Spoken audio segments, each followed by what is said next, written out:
1967 தேர்தல் பரப்புரையின் பொழுது அன்றைய ஒரு முக்கிய தலைவராக இருந்த கலைஞர் கருணாநிதி அவர்கள் பேசியதெல்லாம் இன்னைக்கு எடுத்து போட்டு காமிச்சோம்னா, மானம் இருக்கக்கூடிய ஒரு காங்கிரஸ் கட்சி கூட இன்னைக்கு திராவிட முன்னேற்ற கழகத்தினுடைய கூட்டணியில் இங்கே இருக்க மாட்டாங்க.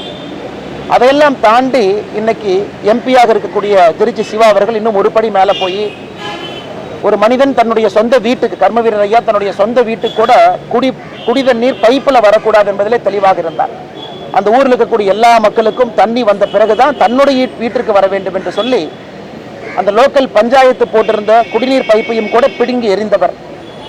கடைசி காலம் வரை எந்த ஒரு சொத்தையும் சேர்க்காதவர், திருமணமாகாதவர், எளிமையான ஒரு மனிதர், மக்களுக்காக தன்னுடைய வாழ்க்கையை முழுமையாக அர்ப்பணித்தவர். அதெல்லாம் தாண்டி ஒரு சிட்டிங் சீஃப் மினிஸ்டர் கட்சி வேலைக்கு செல்ல வேண்டும் என்பதற்காக தன்னுடைய பதவியெல்லாம் தூக்கி எறிந்துவிட்டு காங்கிரஸ் கட்சியினுடைய அடிப்படை வேலைக்கு சென்றார். இதெல்லாம் ஒரு பக்கம் சரித்திரம். அப்படி இருக்கும் பொழுது அந்த மனிதர் ஏசி இல்லாம தூங்குவாரு.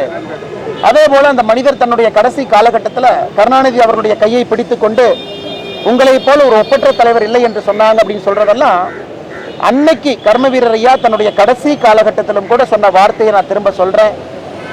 2 கழகங்களுமே குட்டையில் ஊறிய மட்டைகள் என்கின்ற வார்த்தையை பயன்படுத்தினாங்க. அப்படி இருக்கும் பொழுது நிச்சயமாக அவர் கலைஞர் கருணாநிதி அவர்களை தனிப்பட்ட முறையிலோ ஒரு 4 சுவருக்கு மத்தியிலோ அமர்ந்து அதை பேசியதற்கு வாய்ப்பே இல்லை. அவருடைய